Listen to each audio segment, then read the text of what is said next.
유사성이 있는 것 같아요. 에베소 교회는 워낙에 출중한 교회라 따로 설명드릴 필요가 없을 정도로 소아시아 지역에서 대표적인 교회입니다. 바울이 개척해서, 그리고 전해지는 이야기에 의하면 마리아도, 예수님의 어머니 마리아도 에베소 교회에서 신앙생활하다가 돌아가셨다고 알려져 있습니다. 그래서 에베소 교회 그 위에가 서문학교회인데, 서문학교회는 좀 작아요, 에베소 교회보다. 그러나 유사한 고민을 안고 있었어요. 이른바 니골라당이라고 말하는 이단 세력에 좀 방해가 있었어요. 그 다음에 위에 또 올라가면 버가모 교회가 있어요. 버가모 교회는 현재 티르키스탄, 터키 지역의 위쪽 지방입니다. 그래서 사탄의 옥자가 있었던 지역으로 알려져서 로마의 황제의 자리가 있었던 것으로. 근데 조금 더 설명하면 버가모 지역에 도서관이 있었어요. 근데 이집트 알렉산드리아에 도서관이 있었는데, 당시에 30만 권의 책을 알렉산드리아 도서관에 모아놓으라 그랬어요. 근데 버가모 도서관에도 20만 권의 서적을 모아놨었다 그래요. 그런데 안토니오라고 알죠? 로마 장군 안토니오가 이집트의 클레오파트라에게 여왕한테 20만 권의 도서를 다 줘버려서, 버가모 사람의 승인 없이. 그러니까 버가모 사람은 다시 이집트의 알렉산드리아에서 사람을 보내서 사설을 포섭하고 작전을 펴서 이렇게 서로 옥신각신하는 틈을 타서 알렉산드리아의 사람들이 생각해 보니까 버가모 지역에 파피루스 수출하는 것을 금지시켰어요. 당시에 파피루스가 없으면 글을 못 써요. 이게 요한계시록이 기록될 당시보다 한 100년 전에 있었던 일이에요. 근데 버가모 사람은 파피루스를 수출 안 해주니까 필기도구를 대필할 수 있는 필기도구를 개발했는데, 그것이 양피지예요. 물론 양피지가 그 전서부터 있었다고 그래요. 그렇긴 하지만 구체적으로 그래도 양피지를 버가모에서 개발해서, 왜 제가 그 얘기를 하냐면, 양피지가 실제 양이에요. 양을 잡은 가죽이에요. 거기다 글을 쓰는 거예요. 근데 요한계시록이 그 양피지에 기록되어 있어요. 그래서 이 양피지의 특징이 뭐냐면, 글씨는 오래 가는데 많은 글을 못 써요. 길게 못 써. 짧아요. 왜냐하면 양피지의 특징이 그래요. 그러다 보니까 요한계시록 양피지에 기록되다 보니까 우리가 현재 장절을 나눠서 보지만, 장절이 나눠지기 전에 양피지에 한쪽 두 쪽이 있었어요. 그 양의 가죽에다가 어린 양의 이야기를 요한 사도가 하는 겁니다. 어린 양의 이야기를 하는데 그 이야기를 어린 양의 가죽에다 쓰는 거예요. 그때로부터 우리가 느끼는 요한계시록하고 요한이 느끼는 요한계시록은 차이점이 있는 거야. 왜? 우리를 위해서 죽어야 되는 예수의 이야기를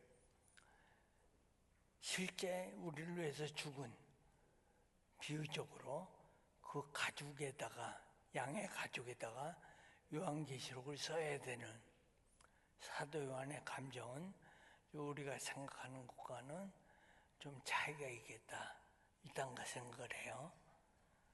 그렇다고 치고 요한계시록 1장은 여기 보세요. 1장은 여기까지인데, 여기 우리 한글 개혁 성경이 그래도 좋은 점이 있어요. 그건 뭐냐면 동글뱅이를 유지시켜주고 있어요. 이 동글뱅이가 뭐냐면, 원래 파피루스나 양피지 한쪽을 얘기해요. 1장에 3쪽이 기록돼서 1장에 정확하게 3쪽, 2장, 3장에 7교회에 보내는 게 나오는데 2장에 4쪽, 3장에 3쪽 해갖고 1장부터 3장까지가 양피 3장에 10장에 기록됐어요. 그리고 4장부터 계시록 22장까지 31장의 양피에 기록됐어요.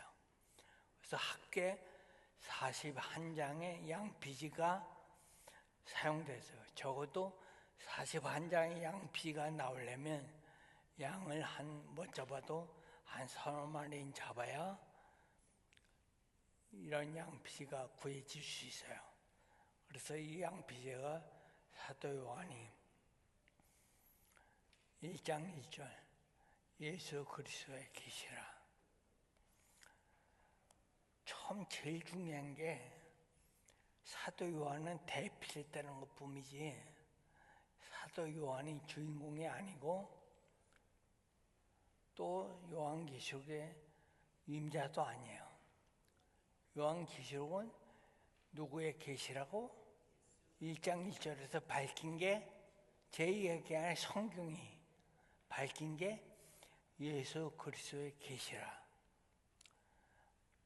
군대가 있는 아들놈이 있어. 어머니가 한글을 못 써. 동생을 불렀어. 야, 형한테 편지 좀 써라. 밥은 잘 먹고 잘 있냐? 그 말을 했다고 칩시다. 작은 아들이 편지에다 적었어. 엄마가 그러는데 잘 있냐고.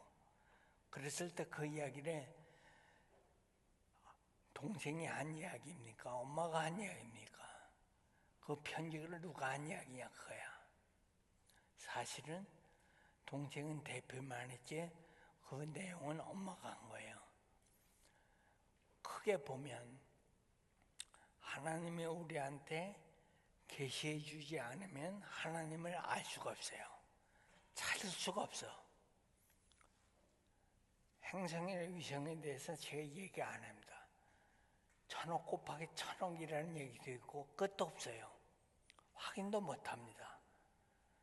이 우주를 그리고 이 지구에다 내려진 자연을 우리가 자연 계시라고 말합니다. 성경을 특별 계시라고 말해요. 근데 사실은 자연 계시를 통해서도 하나님께서 우리에게 계시해 주신 거예요. 그래서 예수님이 들의 백합화를 보라. 하늘에 나는 새를 보라. 왜? 그걸 보고도 하나님이 계시다는 것을 계시로 알 수 있는 거야. 그 계시라는 말은 크게 보면 우리에게 하나님이 나타나신 증거야. 옛날 성경에는 묵시라고 번역을 했어요. 요한계시록을. 근데 묵시라고 번역을 했다 보니까 묵시가 강하게 나타나는 거야. 지금 성경은 계시라 그랬어요. 묵시를 다시 계시라 그랬어. 계시라고 번역해 놨다 보니까 묵시가 사라지고 계시만 남아. 근데 제가 볼 때 묵시로 계시한 거예요. 문학적인 양식은 묵시고 묵시로 계시한 거예요. 근데 묵시나 계시가 50대 50이 있어야 돼. 근데 묵시로 번역해도 문제고 계시로 번역해도 문제예요. 그 단어는 아포칼립스, 비밀이라는 뜻 아니야? 그게 계시다 그래. 그런 점으로 볼 때 예수님이 비유를 줄 때도 비밀이라 그랬어. 아는 사람에겐 더 확실히, 모르는 사람에겐 모르게. 그게 묵시와 계시야. 묵시에는 그래서 요한계시록 묵시와 계시가 포함되어 있다. 그래서 제가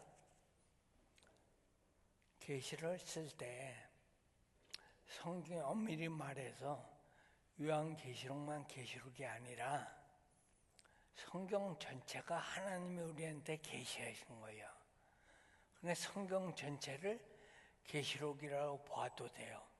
구약은 성부 하나님의 계시, 사복음서는 성자 예수 그리스도를 통한 계시, 사도행전 이후에는 성령이 교회들에게 하시는 말씀을 들을지어다.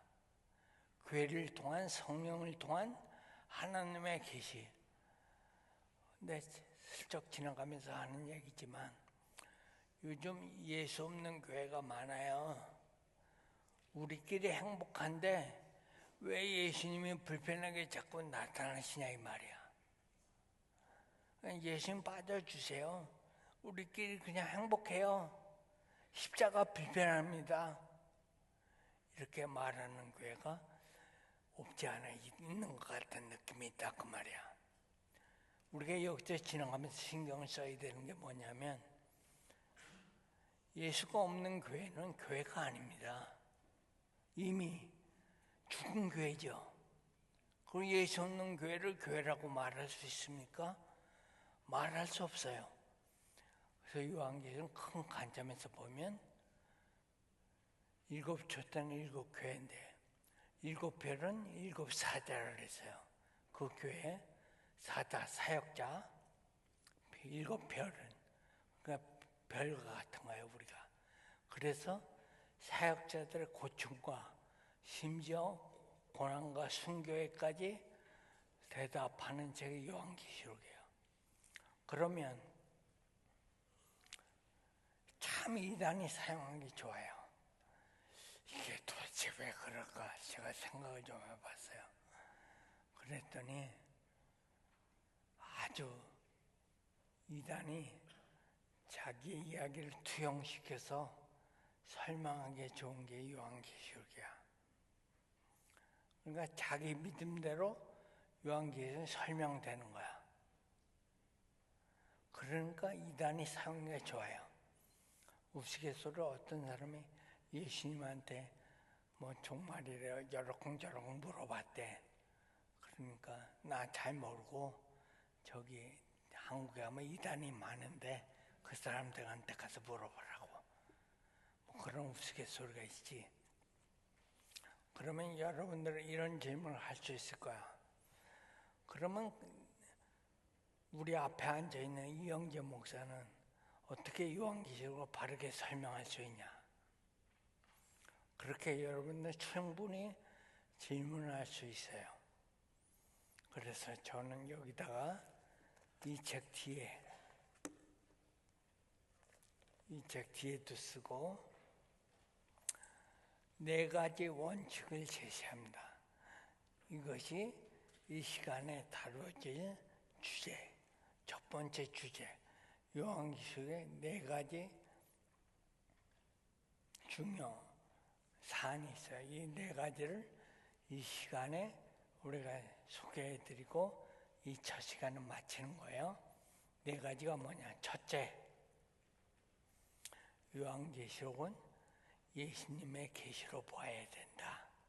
이게 첫 번째야. 요한계시록 누구의 계시로 본다고? 예수의 계시로.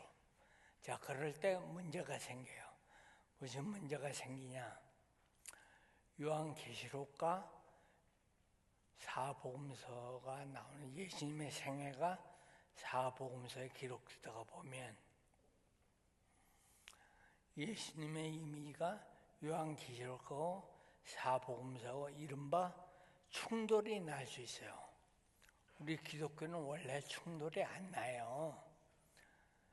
불교는 환경하고 금강경이 있는데 이게 대표적인 서적이 금강경하고 환경하고 충돌이 너무 많이 나서 비교를 안 합니다.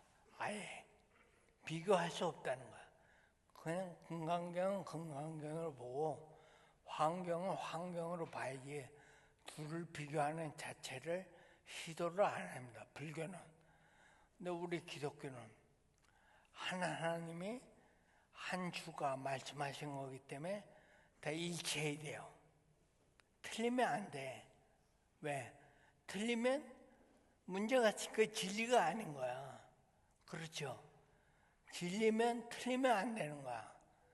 근데 사복음서하고 요한계시록하고 이상한 게 예수님에 대한 이미지가 차이가 있어 보이는 거야. 엄밀히 말해서 차이가 나는 게 아니라 차이가 있어 보이는데 그건 사실은 우리의 착각이에요. 차이가 없어요. 제가 볼 때 원래 차이가 없는데 차이가 있어 보이는 건 조금 이따 말씀드리고, 왜 차이가 있어 보이는지. 일단 둘 다 차이가 있어 보이면 사보험서를 따른다. 이게 원칙이야.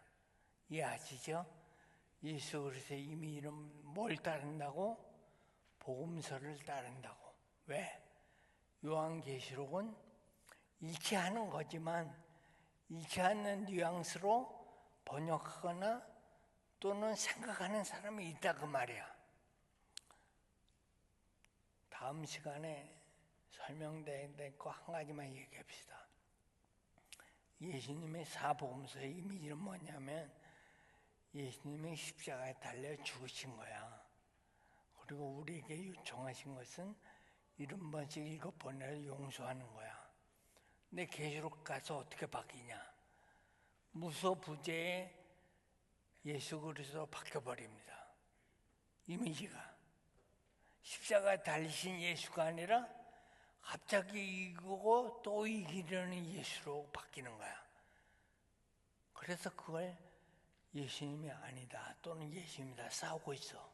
그 다음 시간에 말씀드립니다. 그런데 예수 그리스도의 이미지가 사복음서하고 결국 요한계시록하고 차이점이 있어 보인다 그 말이야. 어떤 사람에게는. 그럼 어떤 사람에게는 그런데 뭐가 맞아요? 사복음서가 맞다고 봐야 된다 그 말이야. 왜? 요한계시록이 잘못된 것이 아니라 요한계시록을 오해하고 있다 그 말이야. 오해하는데 여러 가지 이유가 있어요. 자기의 신앙 또는 번역의 문제 또는 사고의 문제, 이게 요한계시록에 자기의 믿음이 투영됐다 그 말이야. 이렇게 해서 해석을 하다 보니까 무소부재 하나님으로 갑자기 요한계시록 가서 바뀌는 거야. 그래서 십자가에 달리신 예수가 다시 무소부재의 하나님으로 바뀌어버리는 거야. 그러니까 여기서 혼동을 겪는 거야 우리가. 여기서부터 요한계시록의 미스가. 그러면 자, 첫 번째 충분히 이거는 요한계시록 끝날 때까지 끝난 게 아니다 라는 견지에서 예수 그리스도의 계시를 유지하는 거야.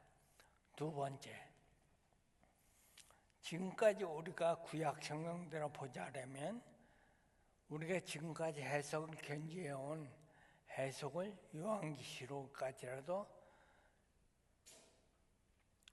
구약 성경을 이걸 전승사적 계승이라 그래. 신학적 용어로 구약을 전승사적 해석의 입장에서 따른다 이 말이야. 그러니까 갑자기 요한계시록을 해서 구약을 다 집어쳐버리고 요한계시록만 가르쳐 줄게 이러면 이단이야. 아무리 요한계시록 해석을 해도 뭐라고? 전승사적 개념의 해석을 유지한다. 그런 점에서 저는 구약서부터 바이블에이를 강의할 때 요점이 뭐냐면 처음부터 서양 사람들이 잘못 가르친 게 있어요. 그게 뭐냐면 출애굽기를 볼 때 이스라엘을 10가지 재앙으로 보는 겁니다. 제가 재앙으로 보지 않고 뭘로 봤다고요? 12가지 표징으로 봤다고. 표징으로 봐야 되는데 이걸 하나님과 사탄의 대결 구도로 몰아간 거야. 이 사상이 어디까지 오냐? 요한계시록까지 와요. 그래서 요한계시록 마치 용과 사탄, 그다음에 이단, 그다음에 짐승 이런 용어들이 나오는데 마치 이런 용어가 나오면 하나님을 대적하긴 해요. 근데 하나님과 싸우는 걸로 알아 자꾸. 하나님과 싸움 없습니다. 우리가 하나님을 뭐라고 설명해? 전능하신 하나님. 하나님은 전능하신 분이에요. 사탄하고 싸워야 될 만큼 연약한 분이 아니야. 천년 동안 하나님의 능력이 없어 사탄을 풀어놔줘야 될 만큼 하나님의 힘이 없는 분이 아니에요. 전천년, 후천년, 무천년. 왜 이런 말에 여러분 우리가 속고 있는지, 또는 이런 말에 편이 잘못됐는지를 제가 설명을 다 드리려고 그래요. 일단 이번 시간에 충실한 건데, 두 번째, 구약의 전생사진 해석을 유지해야 한다. 그래서 요한계시록만 가르쳐 주겠다는 사람은 가짜야. 성경을 다 알아야지 요한계시록만 알아갖고는 안 되는 거야. 창세기부터 다 설명해 오다 보면 요한계시록 마주 다 대하는데, 제가 하나님 이 책을 써야 되겠습니까? 그런 기도를 해서 왜 주석도 많고 요한계시록 진짜 책이 많더라고. 무슨 책을 봐야 될지 몰라. 근데 주님의 대답은 그냥 쓰라이가 왜? 지금 인을 떼는 시대지 인을 붙이는 세대가 아니야. 네가 안 해도 할 놈이 있다. 그냥 제가 할게요. 그러고 썼는데 제가 기도해 보니까 창세기가 있으면 종말론이, 창세기가 있으면 종말론이 있어야 되는 거야. 시작이 있으면 끝이 있어야 되는 거야. 그래서 예수 그리스도의 새 이름이 요한계시록에 서너 번 나오거든요. 예수 그리스도의 새 이름이 뭐냐면 시작과 끝. 나는 알파 오메가라는 거야. 이게 가는 곳만 나와요. 이게 예수 그리스도의 새 이름. 보가목교에다 뭐라 하냐면, 내가 흰 돌을 줄 터인데 그 흰 돌에 예수 그리스도의 새 이름이 써 있다는 거야. 그런데 더 나가서 뭐라 하냐면, 예수 그리스도의 새 이름을 받은 자 외에는 모른다. 그럼 여러분은 받았으면 알 거 아니야.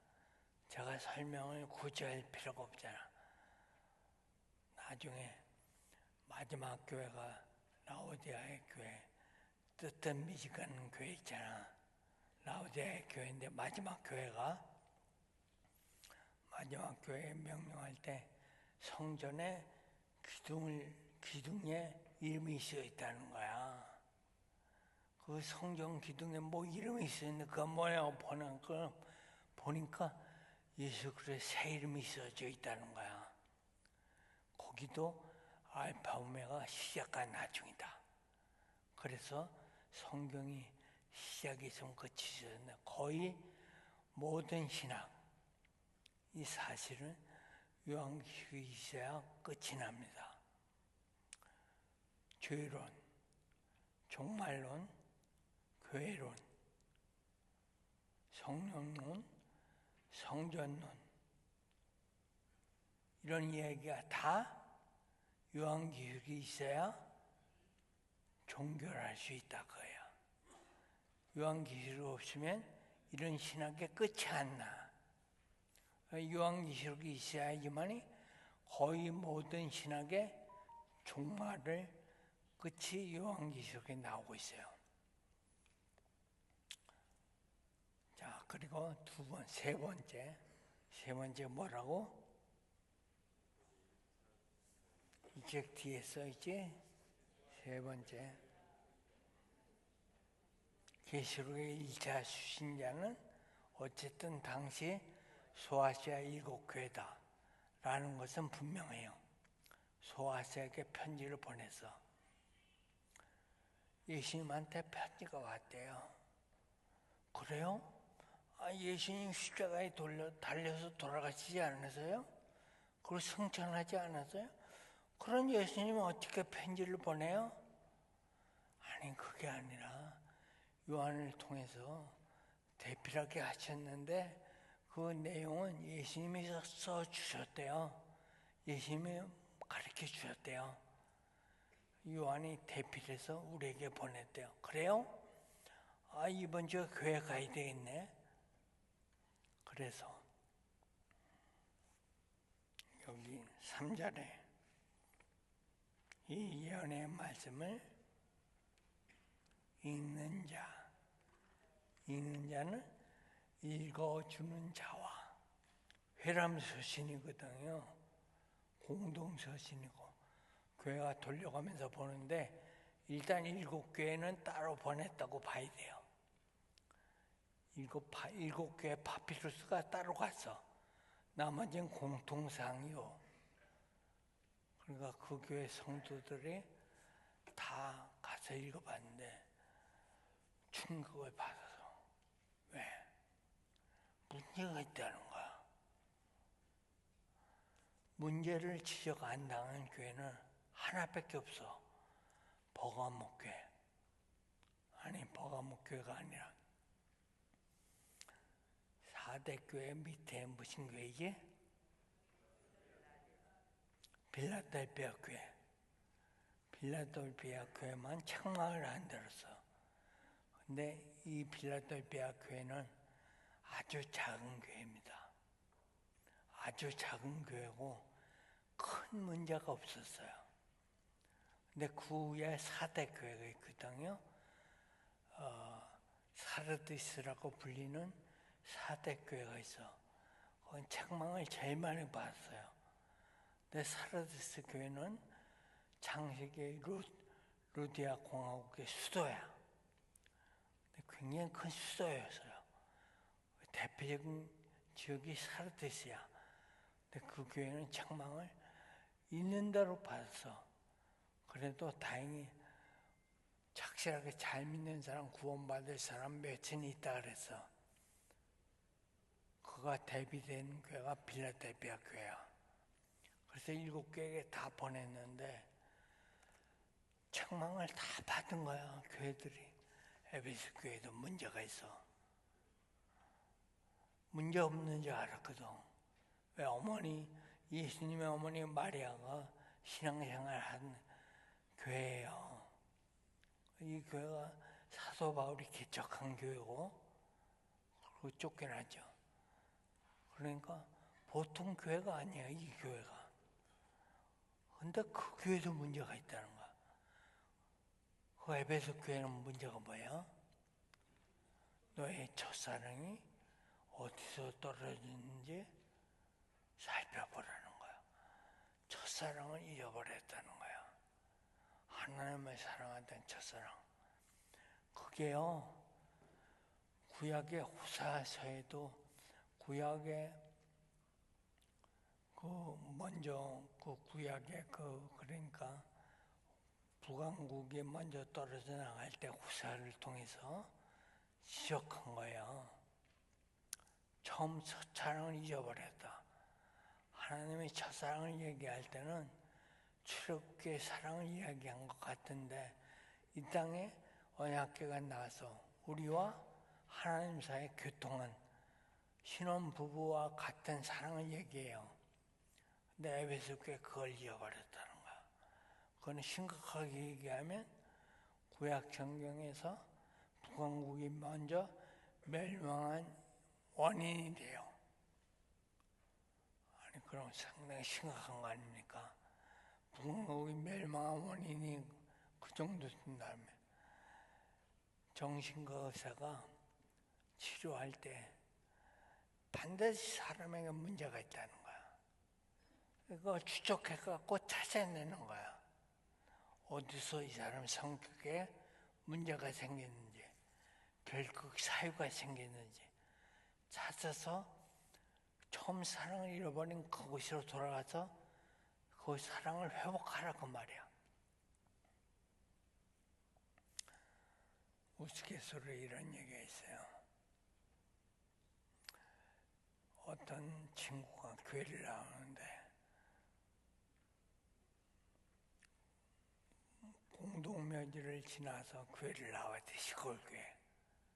목사님한테 얘기해서 제가 교회를 나와야 되는데 공동묘지를 지나와야 됩니다. 지나올 때마다 귀신이 나타나갖고 겁나서 제가 교회 못 오겠습니다. 담임 목사님이 사탄이 다음에 나타나려면 찬양을 하라는 거야. 찬양을 불러라 그래서 다음에 교회로 와. 공동묘지 지나오는데 사탄이 나타나서 갑자기 찬양이 아무것도 생각이 안 나는 거야. 할 수 없이 생각이 하나 딱 나서 당신은 사랑받기 위해 태어난 사람. 사탄이 눈물을 뚝뚝 흘리면서 고마워요. 감사합니다. 왜 이리 눈물이 나요? 그랬다는 거 아니야. 근데 요한계시록을 제가 보면서 지나가면서 솔직히 저와 여러분과 사이에 솔직해야 돼. 걔네 아닌 척 할 필요도 없고 뭐 그래야 될 이유도 없어. 저나 여러분이 그렇지 않습니까? 내가 바이블 외에 강점이 뭐예요? 용기 있게 모르는 건 모른다 얘기했다는 거야. 요한계시록은 난 몰라요. 제가 모르고 이게 잘못했나 보네. 이게 아닌가 보네. 그래도 여러분 2000년 만에 풀리는 것 같은 설명을 제가 몇 가지 더 해요. 앞으로 2000년 만에 여태까지 건방진 소리인지 모르지만 제가 볼 때 별로 얘기 안 하는 것 같아. 자, 근데 이 시간에 충실하기 위해서 그래서 처음 사랑을 찾으면 에베소의 교회가 된대요. 근데 소만학교하고 그 위에 무슨 교회? 버가모교회. 두 교회가 닮은 꼴이 있는데 당시의 교회가 니골라 땅으로 소개되는 이른바 이단이 좀 있었던 것 같아. 근데 요한계시록의 일종의 이에 대한 해설격으로 죽은 거예요. 기록된 거예요. 그러니까 크게 볼 때 7교회의 문제점을 나름대로 지적하고 7교회에 다 나오는 편이 있어. 그 말이 뭐라고? 성령인 교회들에게 하신 말 들을지어다 빼고 그 다음에 7교회에 다 써진 말이 있어. 희한하게. 무슨 말? 내가 이거 해드리면서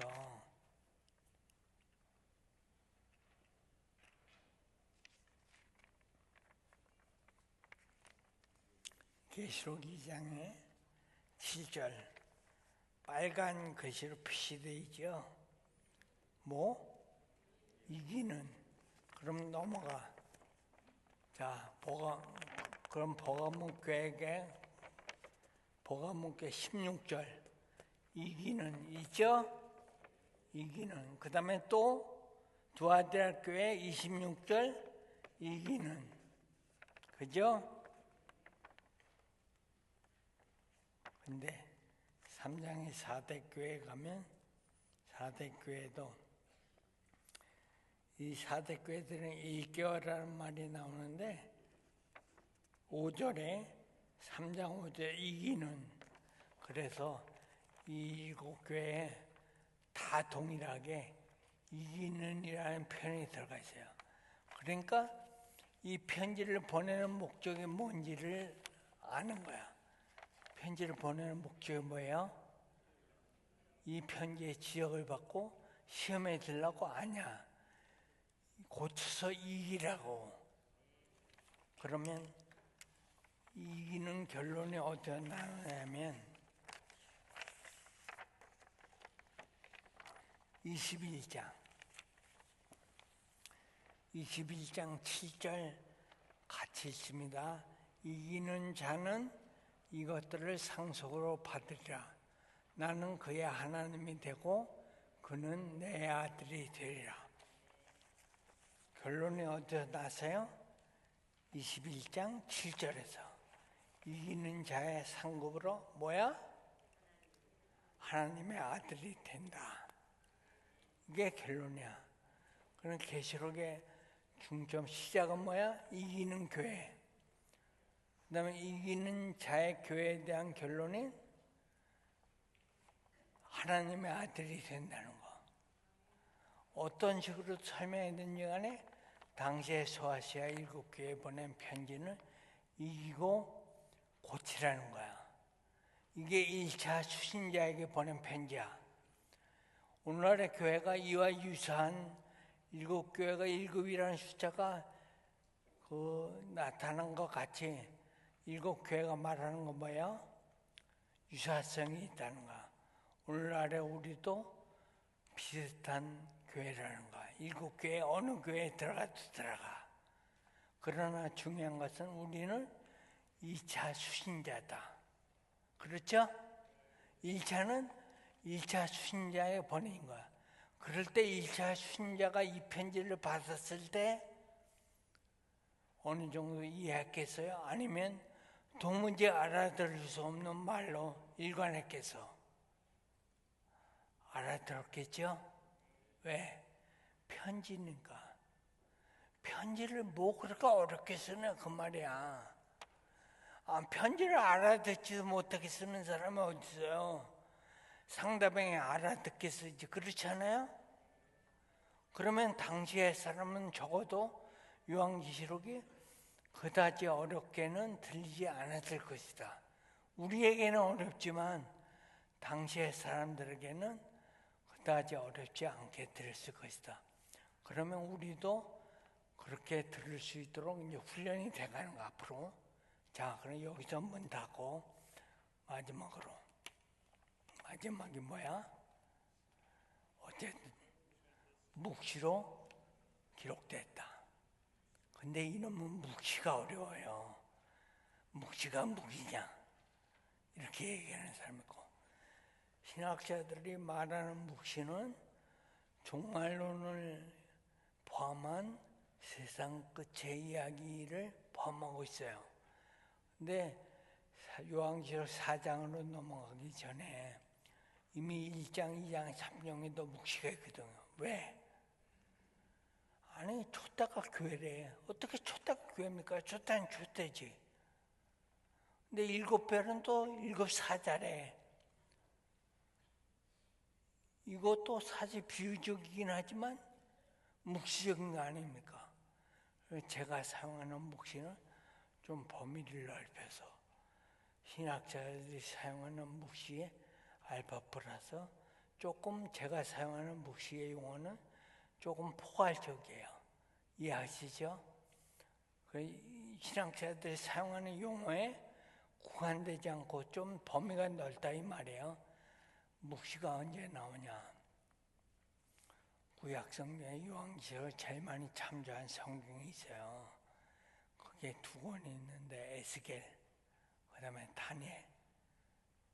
이 2권의 책이 바벨론 포로기 때 기록된 성경이에요. 포로기 때 기록된 성경은 고난이 있다 그 말이야. 유효성이 있어요. 계시록하고 에스겔하고 다니엘은. 그렇죠?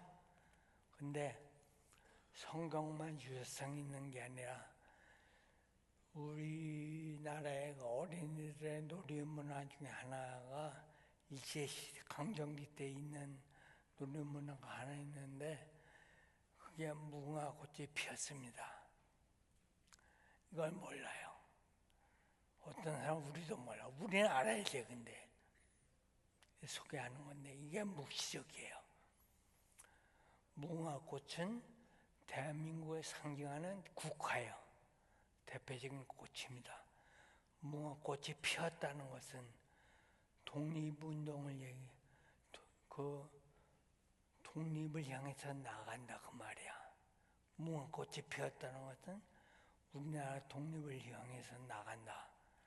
순례는 누구냐? 일본 사람이야. 어깨를 탁 쳐. 그래도 몰라. 모르는 사이에 몇 발짝씩 앞으로 가. 독립을 향해서 앞으로 나간다 이 말이야. 이것이 일제강점기 때 문학의 한 장르야. 근데 묵시라는 말은 사용 안 했어.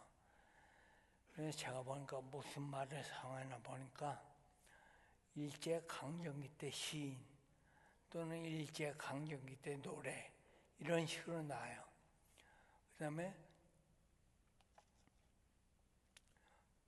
우리 집에 철도길 옆에 있었는데 지금도 철도길 옆에 살고 있지만 그 철도길 옆에 무슨 말이냐면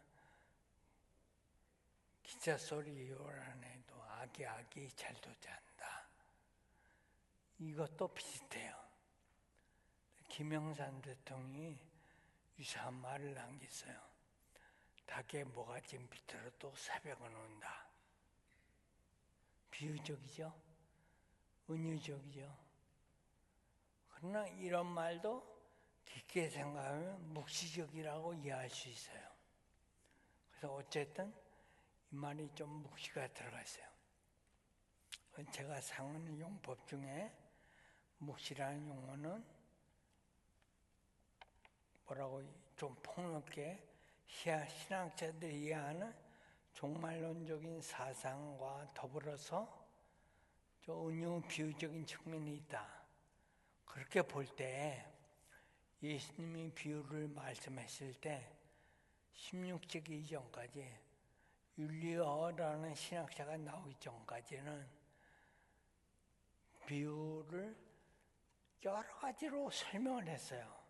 예를 들어서 저쪽에서 군대가 2만 명이 온다. 그럼 너희가 사신을 보내서 화친을 할 것인지 전쟁을 할 것인지 결단하지 않겠냐.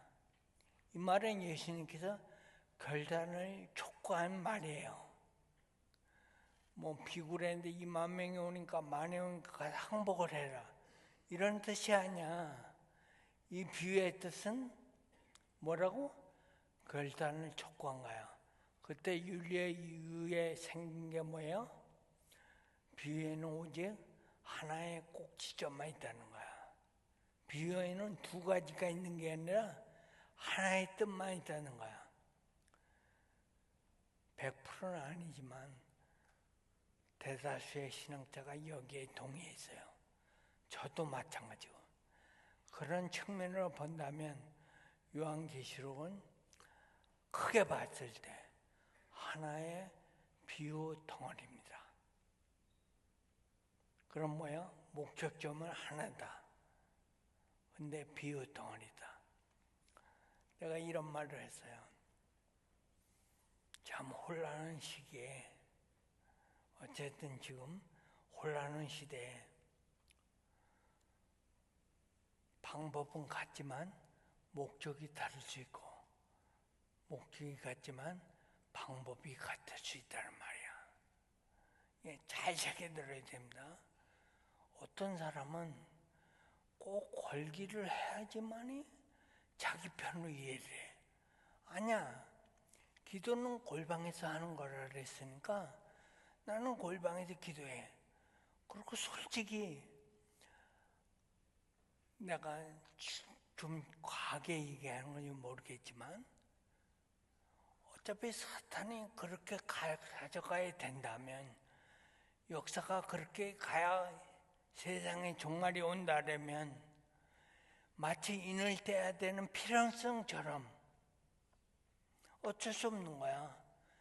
그 악법을 막지 못했기 때문에 기독교가 쇠퇴하는 게 아니라 사실은 기도하지 않아서 전도하지 않아서 하나님 말씀을 좀 더 새기지 않아서 이런 번씩 이런 번까지 용서하지 않아서 교회가 문제가 생긴 것이지 굳이 악법을 그런 식으로 막지 않았기 때문에 교회가 문제가 생긴 게 아니다.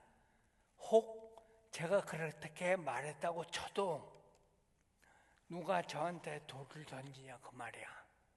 안 그래요? 그럴 수 있잖아.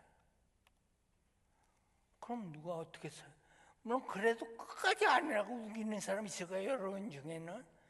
뭐 그거는 제가 얘기할 때 저는 금지 안 해. 그건 뭐야? 여러분들 의견이니까. 여러분들 그거 존중한다 그 말이야. 근데 그분들도 참 대단해요. 부산부터 차 타고 올라와서 그 가문에 가서 나는 이 몸으로 가서 해라 그래도 못하겠어. 그러니까 그분도 나보다 대단하긴 해요. 그러나 그것만으로 다 된다고 생각하면 안 돼요. 그것으로 악법을 막을 수 있어 좋은 점은 있어. 그건 사실이라고 쳐.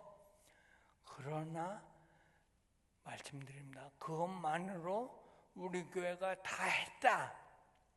우리 교회들이 마치 모든 것을 다 한 것처럼 그렇게 이해하면 안 된다 그 말이야. 이해가 되죠? 그것도 해야 되는 일 중에 하나일 수는 있지만 그것 때문만은 아니다. 이렇게 이해를 할 수도 있다는 것.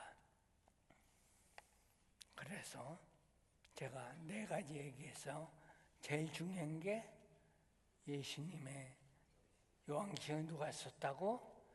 예수님. 2번째, 구약의 전승사적 개념을 유지한다. 3번째, 당시의 소아시아 7교회가 보낸 편지다. 4번째, 묵시 문학으로 기록되었다.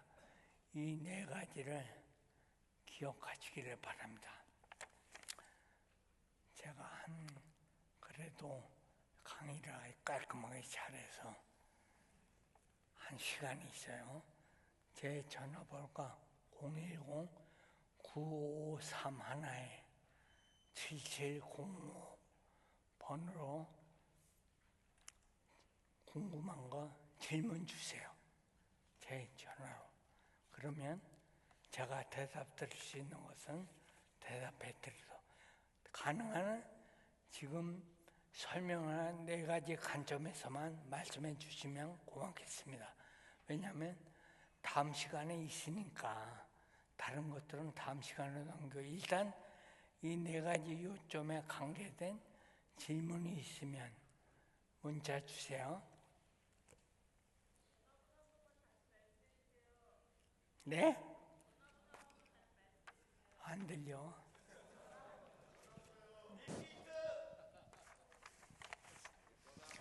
이따가 말씀드리겠습니다. 우리 여기 이영도 목사님이라고 제가 아주 시골 교회 고등학교에서부터 같이 신앙생활 하신 분이야. 근데 그분은 청각장애가 있어. 근데 심한 장애인이야. 나는 다리에 장애가 있는데 심하지 않은 장애인이래. 심한 장애인이 심하지 않은 장애인을 케어하고 있어. 근데 내가 그 친구한테만큼은 말을 못해. 왜?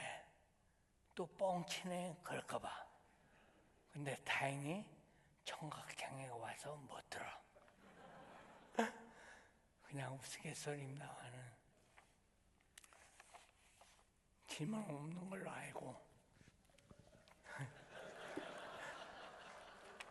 기도하고 마치겠습니다. 기도하십시다. 하나님 감사합니다. 오전 시간 첫 타임이 마쳤습니다. 주님께서 주시는 귀한 은혜를 우리 각자에게 성령의 은혜로 축복하여 주시옵소서. 부족한 정도 마친 시간까지 함께해 주실 것을 믿었고 예수님의 이름으로 기도드리옵나이다. 아멘. 아멘. 네. 네, 감사합니다. 잠시 광고 드리겠습니다. 휴식은 10분만 쉬고, 왜냐하면 12시 정각에 점심을 해야 합니다. 그래서 10분만 딱 쉬고 바로 시작합니다. 저희 선교회는 모든 세미나를 정시에 시작합니다. 그래서 시간을 엄수하시고 늦게 들어오시는 거는 상관없습니다. 안 들어오시는 것도 상관없습니다. 그러나 시작은 합니다. 그래서 10분 정도, 그래서 11시 한 5분에 바로 시작할 수 있도록 그렇게 준비하도록 하겠습니다. 화장실은 나가시면 오른쪽에 하나 있고요. 왼쪽으로 쭉 식당 따라 가시면 로비 쪽에 화장실이 있습니다. 그리고 도서를 더 추가로 구매하실 분들은 요한계시록 배경사를 10권을 구입하시면 10%를 DC해 드리도록 하겠습니다. 낙권은 그대로 17,000원입니다. 예, 그리고 10권을 잊어버리거나 분실하시면 개인 사비로 식사를 하셔야 됩니다. 예, 그래서 이 점 양해를 부탁드리겠습니다. 꼭 잘 챙기셔서 이따 12시에 식사하시면 좋을 것 같고요. 오늘 세미나가 마치고 4시에 돌아가실 때 준비된 선물을 드릴 예정입니다. 그때까지 인내와 졸음과 여러분들이 피 터지게 싸우시면 받아가실 수 있습니다. 그리고 혹시 목사님 세미나, 초청 세미나나 집회를 원하시는 분들은 별도로 연락을 주시면 가능할 것 같습니다. 잠깐 쉬셨다가 11시 10분에 만나도록 하겠습니다.